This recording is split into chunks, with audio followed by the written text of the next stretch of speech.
If you want to change media output on the Samsung Galaxy A57, then we have a couple of ways to do so.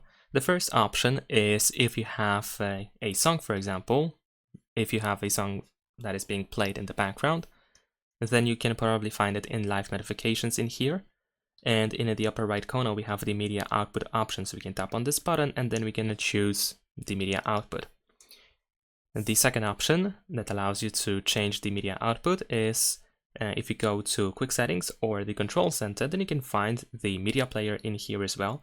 And even if there is no song, being played at a moment, you can still find the media output button in more or less the same area over here. So you should be able to access it pretty easily.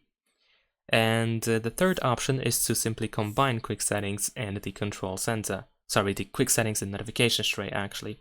So if we go to quick settings, we can tap on this pen icon in the upper right corner, and then we can go to panel settings in the upper left corner.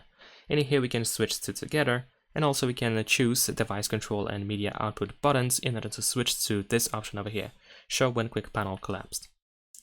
Now let's tap on done in the upper right corner. And now if we open notifications tray, you will see that the player is no longer here, but we still have the media output button, which is available pretty much all the time. So that's pretty much it. Leave a like and subscribe.